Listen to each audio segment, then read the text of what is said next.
magic that lies beyond the everyday, the world that is both within us, in our imaginations, and that we hope is out there somewhere.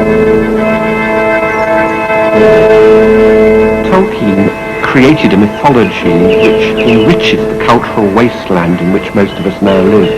We look towards his invented Middle-earth, which we sight distantly, and we dream of something greater than ourselves. One ring to rule them all, one ring to find them.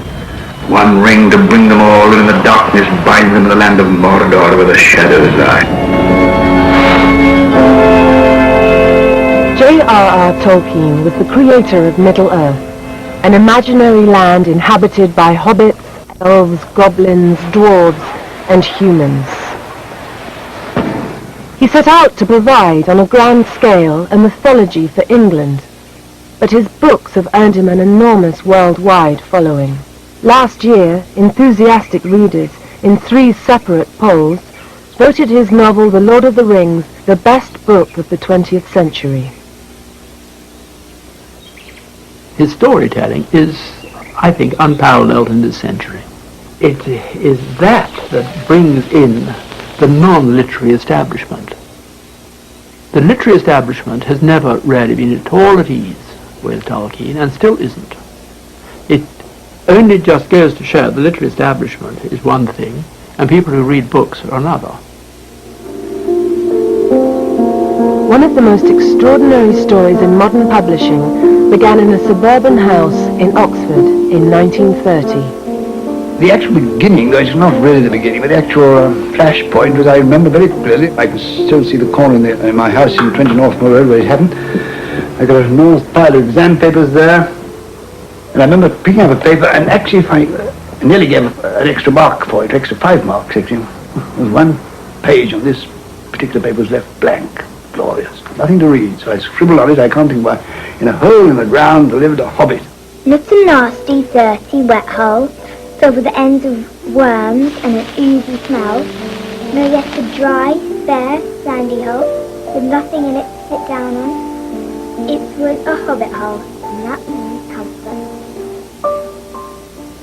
The Hobbit, published in 1937, is the biggest-selling work of children's fiction ever written. Its diminutive heroes live in a part of Middle-earth known as the Shire. Hobbits are shy, elusive characters. They're described as being between 3 and 4 feet tall, and fond of food and not too fond of adventures. Unless they're really called upon, and they seem to have resources which are beyond a lot of their more well-built neighbours. Fondness for the Shire. Have you a particular fondness for these comfortable, homely things of life that the Shire embodies? You know, home and pipe and fire and bed, the homely virtues. Haven't you? Haven't you, Professor Yes, of Tolkien? course, yes. You have a particular fondness then for hobbits? That's why I feel at home. Look, the Shire is very like the kind of world in which I first became aware of things. Just at the age of imagination is opening out, suddenly find yourself in a quiet Warwickshire village. Particular love of what you might call central, Midland, English countryside-based waterstones and elm trees and small, quiet rivers and so on. And, of course, sort of rustic people about. Hobbits are just rustic English people, made small in size because it reflects the general small reach of their imagination, but not the small reach of their courage or latent power. John Ronald Reuel Tolkien was brought up in just such surroundings in the rural West Midlands. But it was not an entirely happy childhood. His father died when he was 2, his mother when he was 14. The loss of his mother when he was still really very young was a most immense blow, not just because he lost her, and that was, the only surviving parent, because it took him away from this classic English rural landscape, the small villages, the shops, the mills, all the ingredients that went into what he eventually called the Shire in his own writings. The hobbits of the Shire are an unobtrusive but very ancient people, more numerous formerly than they are today, for they love peace and quiet and good-tilled earth. A well-ordered and well-farmed countryside was their favourite haunt. They do not and did not understand or like machines more complicated than a forge bellows, a water mill, or a hand loom, though they were skillful with tools. Ronald was sent to King Edward's School in Birmingham, where he developed a fascination for languages. He clearly had a sort of genetic disposition to be interested in words. You could say that for a lonely child, not an only child, there was a younger brother, but essentially a rather isolated child, isolated by the death of his parents, having brought up in lodging houses with a Catholic priest, unmarried Catholic priest as a guardian. He was driven in on himself. There was no doubt about that, and words began to fascinate him. I first began seriously to invent languages about when I was 13 or 14. I've never stopped, really. Languages have a flavour to me, which I never understand people saying, for instance, it was awfully dry and dull, because a new language to me is just like taking a new wine or a new sweet beet or something. While still in his late teens, he met and fell in love with Edith Bratt, an orphan like himself, and 3 years his senior. They were married a few years later. When war broke out in 1914, Tolkien finished his degree in English at Oxford and took a commission in the Lancashire Fusiliers. The following year he sailed for France and the Somme. In the hell of the trenches, his imaginative world began to take shape. When he was a very young man, during the First World War, he wrote a work called The Book of Lost Tales, and some parts of it he recorded were written in the trenches under shell fire. But there already, often in very early undeveloped forms, are the great stories, the great legends, which were an inspiration to him throughout his life. He returned to England, suffering from trench fever. Here he took up the work that was to occupy him for the rest of his life, the Silmarillion, a vast body of legend about Middle-earth, an imaginary world close to our own, but set in a mythical period in history. His passion for languages drew him to study philology, and he was elected Professor of Anglo-Saxon at Oxford at the age of 33. His own scholarly interest was in Northern European languages particularly, and in the languages which were the precursors of English, in Middle English and Old English or Anglo-Saxon, which he said he recognized the first time he saw it. Not that he'd been told about it, but that somehow instinctively he already knew it or remembered it somehow. What way gardena on hier dagum fead kindinga frimja frugnon hosa edelingas ellen fremedon. The world of Old Norse and Anglo-Saxon epic, with its heroic battles and fabulous beasts, fired Tolkien's imagination. Many of its themes and characters found their way in reinvented form into his fiction. In May 1926, Tolkien met C.S. Lewis. C.S. Lewis came here to Magdalen College as a young Don, of a very different sort from most Dons. He had an Ulster Protestant background, he fought in the First World War, but he was a very isolated figure, living with a woman old enough to be his mother, and not really with a circle of friends around him. And Tolkien was equally isolated. He'd come down to Oxford at about the same time, 1925, from Leeds, where he'd been teaching Anglo-Saxon. He was one of Oxford's youngest professors, but he needed friends, and the two gravitated towards each other because they had a common interest in what they called northernness, the world of the Icelandic sagas, the linguistic side of it, the heroic side of it, and also, of course, Christianity. Lewis and Tolkien formed the Inklings, a group of male academics with an interest in writing and with a shared, if unfashionable, outlook on the world. Meetings were held in Lewis's rooms in Magdalen. They stood aside from the modern movement. They were known in Oxford as a very conservative group. For them, Christianity meant conservative values, a belief in story and its power rather than criticism, though Lewis was a very wide-ranging literary critic. But essentially they were a movement of resistance against the modern world. Tolkien read much of the early drafts of The Hobbit to the Inklings. Astonishing statement, And people have actually been very reluctant to believe him. They've assumed that he was joking or something. But we know he started off inventing the languages. We know that he has the elvish greeting, Elen sila lumen omentielmo, may a star shine on the hour of our meeting. He wanted to find a world in which characters were likely to say that kind of thing. What I'm doing now is to try and write in Elvish, because my writing is very inferior to the Elves. Their standard greeting when meeting, a star shines upon our meeting.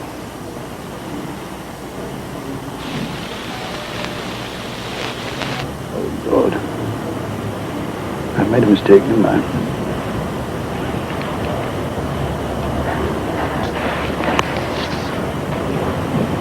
No, wait. And that stands for Ellen, Sila, Lumen, Aumenti Elvo. I wouldn't mind other people knowing it and enjoying it, but I didn't really want to, like some people who've been equally inventive in language have done, sort of make cults and have people all speaking it together. I don't desire to go and have afternoons talking Elvish to chaps. Elberes Gilsoniel, Siliveren Pennamiriel, o Menelaglar Elenav, Nachaired Talandiriel, o Menelaglar Elenav, Fanuilos, Lelinnathon, Nevayar Si, Nevayaron. When you know Elvish, there are all sorts of linguistic puns, linguistic jokes that only people who can, for example, read Elvish or know the etymology of a particular word can really appreciate all the ramifications. One of the titles that Aragorn uses in his letter to Samwise is Here in Bairanoi, which means Lord of Western Lands. That's right. And obviously Anoi means Western. But it's lands Bair in That's the the plural, Yes, yes, because the singular is in Bar. Yes. If he wanted a new word within one of these languages, he didn't simply select a few syllables that attracted him. He worked out what that word would actually be. And he works out, as it were, the sound changes that will, fictionally, will have passed over them in the course of time, as they do in all languages. Hier avosaifa guaihinar engulid eridaginaid, dim tumledin in nebracha, yuchmefail maifon nagadaid, damro dihana dalachen, sirion Though born of the languages he invented, the stories eventually took over. But where The Hobbit was recognizably a novel, The Silmarillion was an epic, and read like one. It is told among the wise that the first war began before Arda was full-shaped, and ere yet there was anything that grew or walked upon earth. And for long Melkor had the upper hand. The work was huge, not only in scale but in ambition. Its aim was to provide England with an epic mythology of its own, from creation to the so-called Third Age, complete with royal bloodlines and scholarly footnotes. Tolkien wanted to create an epic for England, or a mythology for England, because he knew we'd had one, but we lost it. We lost it perhaps primarily because of the Norman conquest, where you get an alien people coming in, imposing their own language, their social structures, and their literary structures on the country, and at that point the traditional old native tradition of literature goes underground and eventually dies out. Well, Tolkien felt he knew what it had been like, and he knew we'd lost it, and he was going to recreate something which had been there originally, the true tradition of England. In the midst of the war, a spirit of great strength and hardihood came to the aid of the Valar, hearing in the far heaven that there was battle in the Little Kingdom, and Arda was filled with the sound.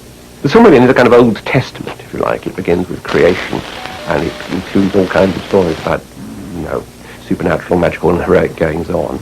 And it comes to a conclusion with The Lord of the Rings, which is the New Testament. It has got a Christ-like hero, Frodo Baggins, who has to save the world.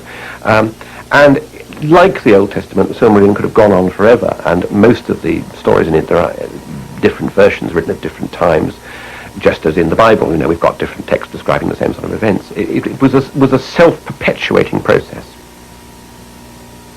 But the process was about to be interrupted. When The Hobbit had turned out to be a success, my father wrote to Tolkien, as a good publisher should, to suggest that he wrote a sequel, because very few single books made their way, and a sequel seemed called for. 16th December 1937. Dear Mr. Unwin, what more can hobbits do? They can be comic, but their comedy is suburban, unless it is set against things more elemental. Then he changed his mind a bit and said he'd try, and he started writing in 1937 a sequel to The Hobbit. For the sequel, Tolkien developed the idea of the magic ring, with which Bilbo had been left at the end of The Hobbit. But now the ring was to be a symbol of something both darker and more seductive. One ring to rule them all, one ring to bind them. One ring to bring them all, and in the darkness bind them in the land of Mordor where the shadows lie. It's got the power of all the wizards, of the big wizards, and as soon as you put it on, you're invisible. I like that. But then you can't get away from it in the end.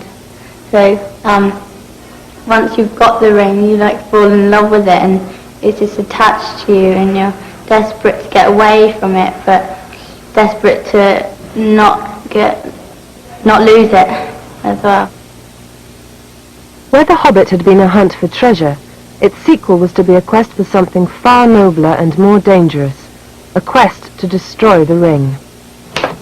The sequel to The Hobbit is now flowing along and getting quite out of hand. Like my own children, it is rather older, and it is no bedtime story. The Black Riders do not see the world as we do, said Strider. But our shapes cast shadows in their minds. At all times they smell the blood of living things, desiring it and hating it. Their horses are born and bred to the service of the Dark Lord in Mordor. Strider's voice sank to a whisper. And the ring draws them.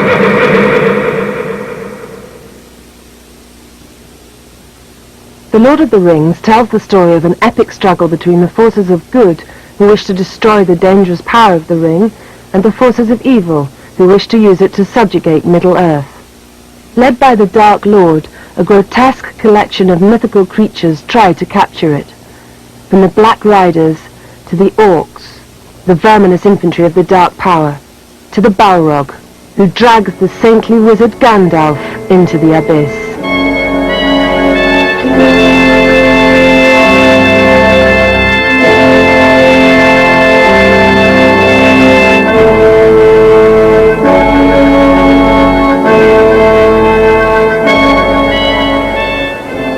Before Tolkien, there was myth and legend and a few tame beasts. George and the Dragon, Pegasus, a unicorn, fairies, but they were not creatures that you can make a game out of. They weren't in any way threatening. You could only make cutesy games if you wanted to do that at all. Then suddenly comes Tolkien. You've got this world of tense gloom and danger and doom. All these disgusting creatures that he created out of his imagination. Orcs with their green lumpy skin and foul breath and spiked teeth, pointed ears, very threatening, down horrible dungeons. And he was obviously inspiration to games like Dungeons and Dragons, and to my game books and to my computer games, because he made us see a much darker, stronger, richly imagined world of fantasy that had never been done before.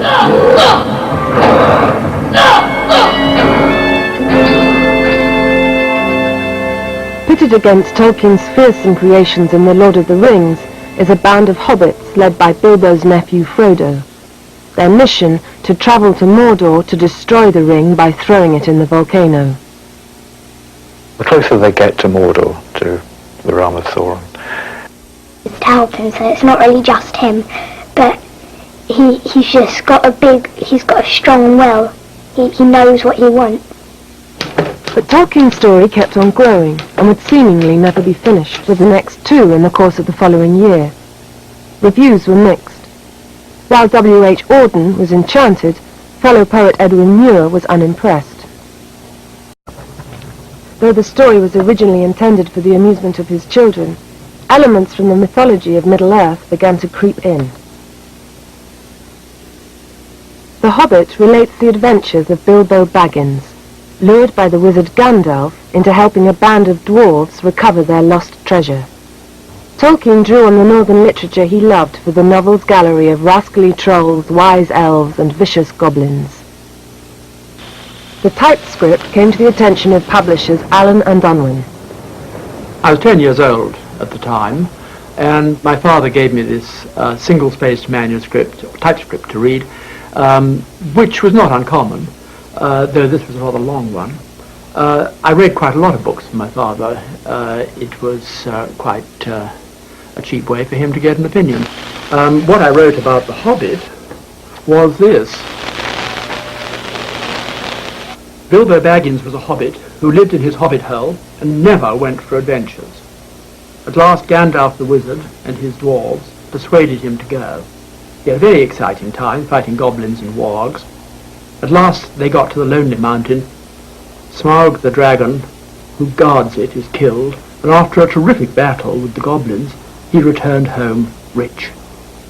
It is good, and should appeal to all children between the ages of 5 and 9. I was 10, a sort of superiority. But nonetheless, it was good enough, and my father believed me, and the book was published. And I got my 1 shilling, which was the standard fee. This is Bilbo Baggins, Esquire, standing outside Bag End, which is kind of half underground home, a sprawling labyrinth of passages with round doors and round windows. I've dressed Bilbo to resemble a sort of an 18th century gentleman, really, which is the feeling that I get from the story. The waistcoat and the pipe, of course, and breeches. And this is Bilbo's very safe world before Gandalf arrives and upsets everything by introducing this great adventure.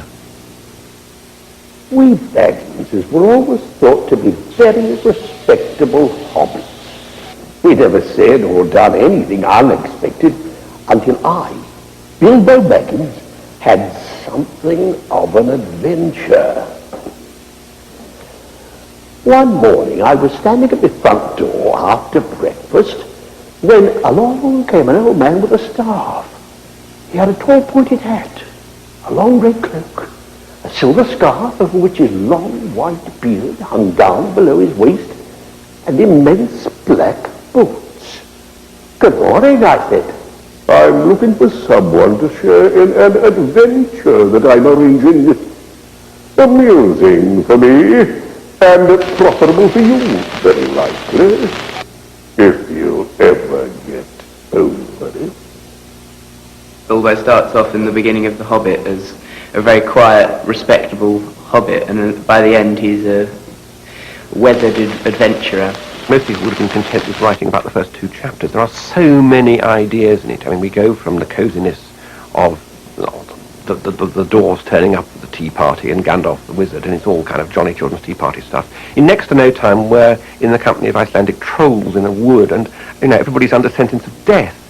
They escape from that back into the coziness again at Rivendell, the last homely house. Tolkien always goes from kind of light to dark to light. He's very good at contrasting that.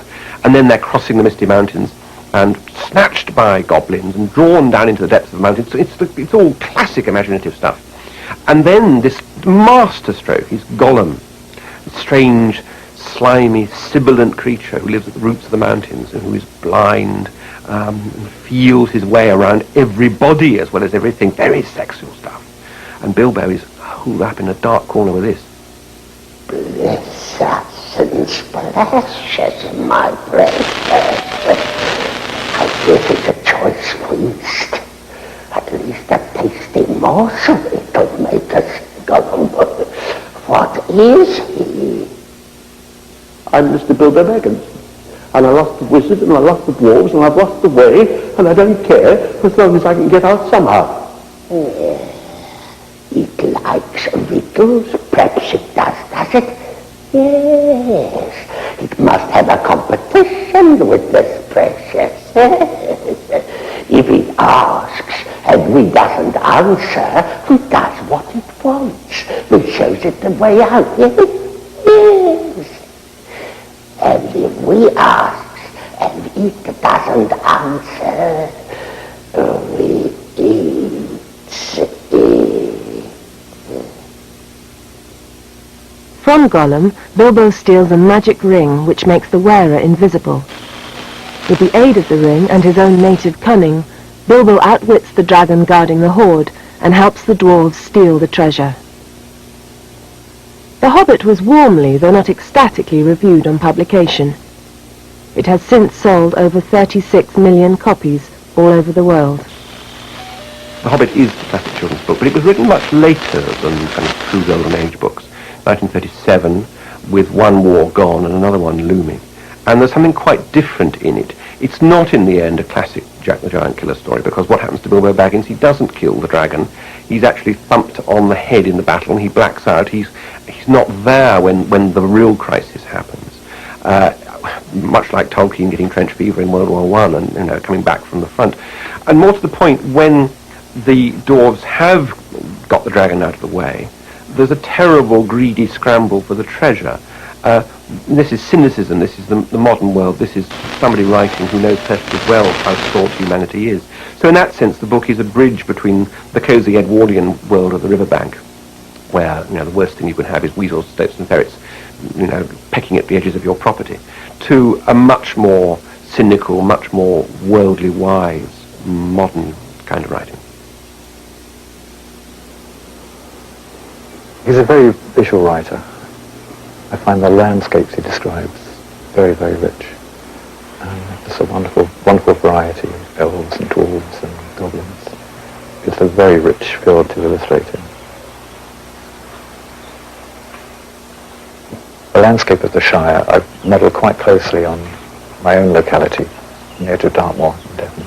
It's a certain type of unchanged English landscape, which is very gentle, very rolling hills and green pastures and woods.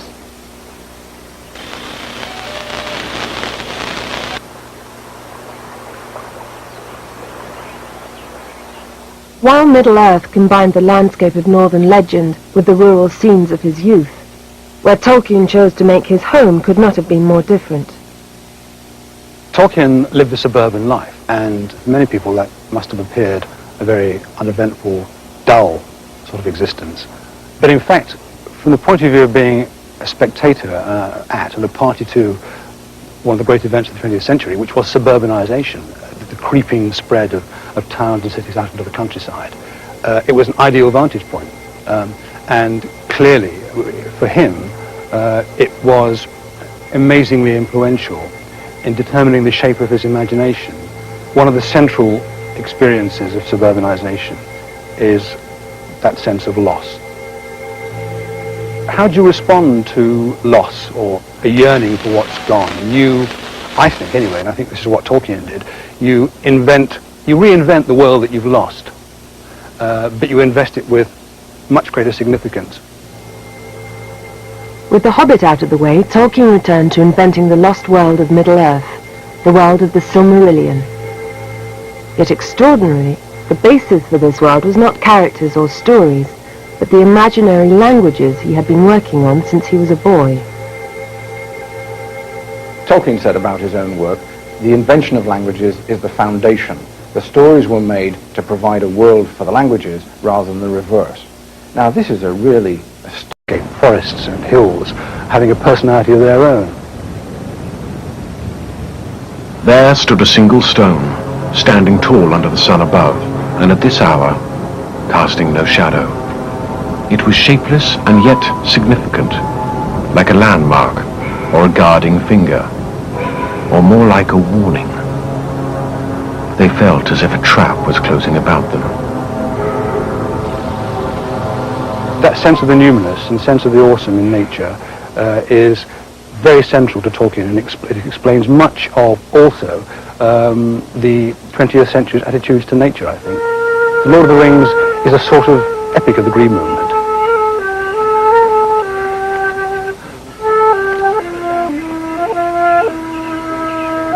The camp was set up in direct opposition to the Paul's Green Link Road, hacking through ancient forests.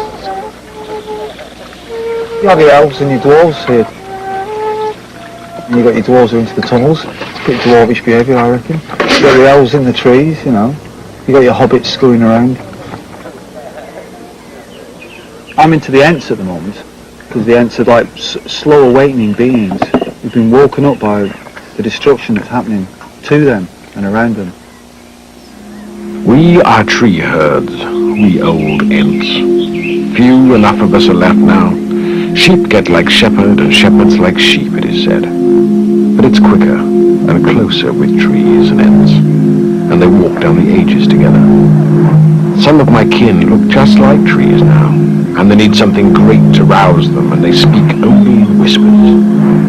But some of my trees are limb live, and many can talk to me.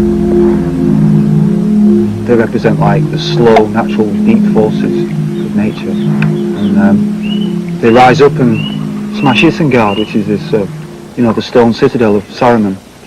And quite identify with those characters, here especially. It's all about raising the spirit of the land, and the trees quiet and slow. But who knows what energy's in there.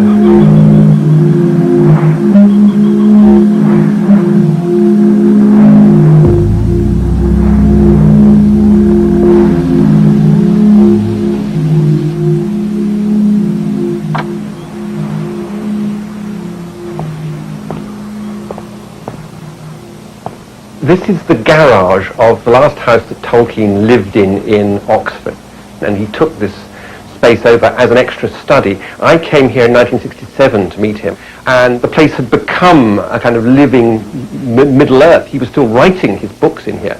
Along the wall here there were maps of Middle-earth, Frodo's journey from the Shire across to Mordor. Over here there were files stacked along the floor on rickety bookcases and so on, with a big table in the middle covered with papers. And of course it was Tolkien himself who was talking absolutely at top speed about what was in his mind at the moment. He was still labouring at the Silmarillion 50 years after beginning it. Some people who knew him well have said that he didn't really want to finish the Silmarillion, suggesting even that at some level he felt that to finish the Silmarillion would be finishing his life. I personally don't think that at all. I don't think there's any real evidence for it. I think he deeply wanted to finish it, but couldn't. Too large a task, too tired. J.R.R. Tolkien died on the 2nd of September 1973. He was buried next to his wife in the Catholic section of the Corporation Cemetery in Oxford. Every year, members of the Tolkien Society sing a lament from The Lord of the Rings in Elvish.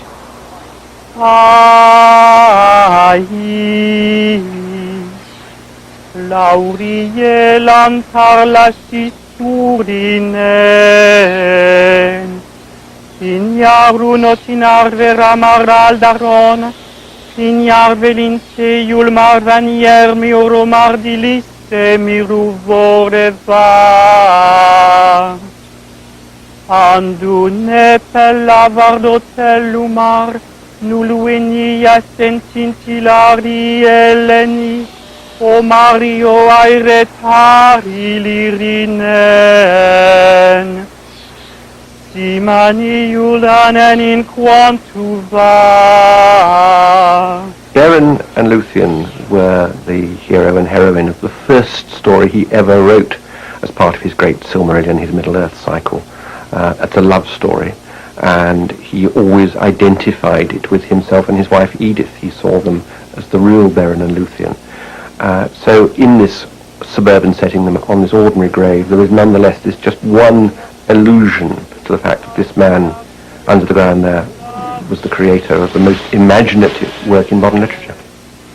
Arsindar noriello kaita mornie, mi fal malinarim bemet. Aristie untu patalaxilio mirio ialle, ivan wana romello vanwa malina. 4 years after his death, the Silmarillion, edited by his son Christopher, finally appeared in print. This was followed by 12 volumes of unpublished material, known collectively as the History of Middle-earth. The final volume came out last year. He said he wanted to create a mythology for England. I don't think he did exactly that, but I think he rediscovered kinds of narrative of the power of the saga and of the adventure story, which had been lost from 20th century English fiction. It's extraordinary to think that these books, which began life as stories he told to his own children, have proved so full of meaning for so many different kinds of people, and they will undoubtedly prove to be key books when we look back at the 20th century.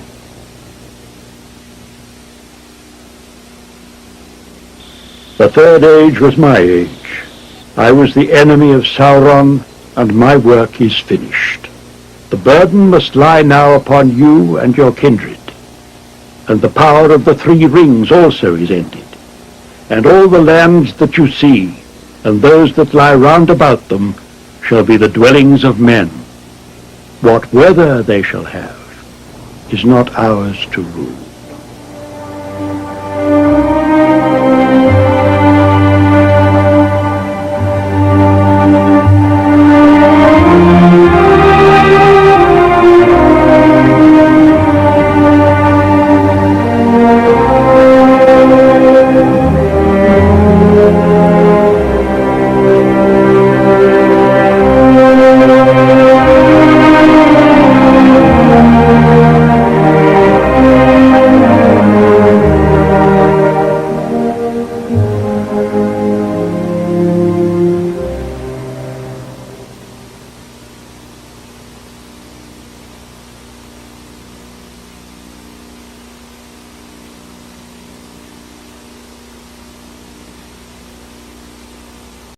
Awfully dry and dull, because the new language to me is just like taking a new wine or a new sweet beet or something.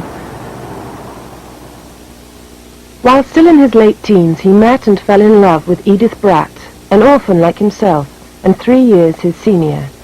They were married a few years later.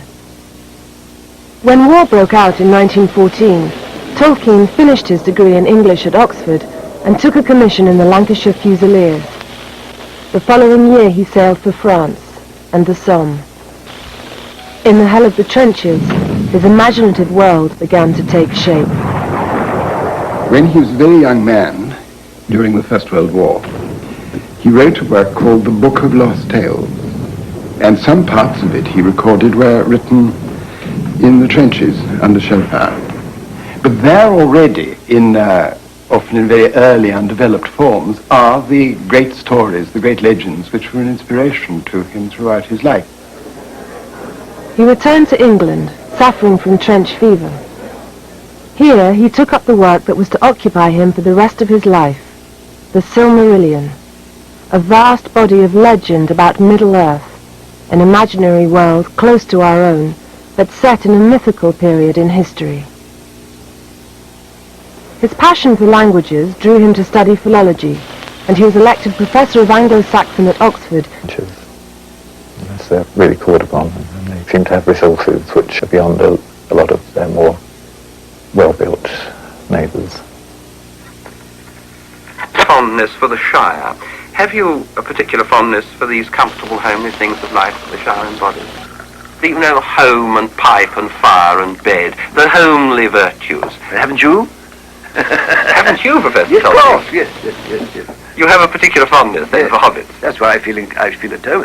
Look, the Shire is very like the kind of world in which I first became aware of things. Just as the age of imagination is opening out, suddenly find yourself in a quiet Warwickshire village. Particular love of what you might call central, midland, English countryside-based waterstones and elm trees and small, quiet rivers and so on. And, of course, sort of rustic people about. Hobbits are just rustic English people, made small in size because it reflects the general small reach of their imagination, but not the small reach of their courage or latent power. John Ronald Reuel Tolkien was brought up in just such surroundings in the rural West Midlands. But it was not an entirely happy childhood. His father died when he was 2, his mother when he was 14. The loss of his mother when he was still only very young was a most immense blow. Magic that lies beyond the everyday, the world that is both within us, in our imaginations, and that we hope is out there somewhere. Tolkien created a mythology which enriches the cultural wasteland in which most of us now live. We look towards his invented Middle-earth, which we sight distantly, and we dream of something greater than ourselves. One ring to rule them all, one ring to find them. One ring to bring them all, and in the darkness bind them in the land of Mordor where the shadows lie.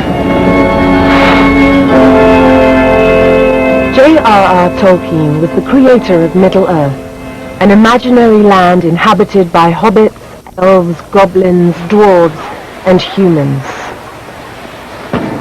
He set out to provide on a grand scale a mythology for England, but his books have earned him an enormous worldwide following. Last year, enthusiastic readers in 3 separate polls voted his novel The Lord of the Rings the best book of the 20th century. His storytelling is, I think, unparalleled in this century. It is that brings in the non-literary establishment. The literary establishment has never... Not just because he lost her, and that was, the only surviving parent, because it took him away from this classic English rural landscape, the small villages, the shops, the mills, all the ingredients that went into what he eventually called the Shire in his own writings. The hobbits of the Shire are an unobtrusive but very ancient people, more numerous formerly than they are today, for they love peace and quiet and good-tilled earth. A well-ordered and well-farmed countryside was their favourite haunt. They do not and did not understand or like machines more complicated than a forge bellows, a water mill, or a hand loom, though they were skillful with tools. Ronald was sent to King Edward's School in Birmingham, where he developed a fascination for languages. He clearly had a sort of genetic disposition to be interested in words. You could say that for a lonely child, not an only child, there was a younger brother, but essentially a rather isolated child, isolated by the death of his parents, having brought up in lodging houses with a Catholic priest, unmarried Catholic priest as a guardian. He was driven in on himself, there's no doubt about that, and words began to fascinate him. I first began seriously to invent languages about when I was 13 or 14. I've never stopped, really. Languages have a flavour to me, which I never understand people saying, for instance, there's not rarely been at all at ease with Tolkien, and still isn't. It only just goes to show the literary establishment is one thing, and people who read books are another. One of the most extraordinary stories in modern publishing began in a suburban house in Oxford in 1930. The actual beginning, though it's not really the beginning, but the actual flash point was, I remember very clearly, I can still see the corner in my house in 20 Northmore Road where it happened. I got an enormous pile of exam papers there, and I remember picking up a paper and actually I nearly gave an extra mark for it, extra 5 marks actually. There was one page on this particular paper was left blank. Glorious. Nothing to read, so I scribbled on it, I can't think why. In a hole in the ground lived a hobbit. Not a nasty, dirty, wet hole, filled with the ends of worms and an oozy smell. No, yet a dry, bare, sandy hole, with nothing in it to sit down on. It was a hobbit hole, and that means comfort. The Hobbit, published in 1937, is the biggest-selling work of children's fiction ever written. Its diminutive heroes live in a part of Middle-earth known as the Shire. Hobbits are shy, elusive characters. They're described as being between 3 and 4 feet tall, and fond of food and not too fond of adventure.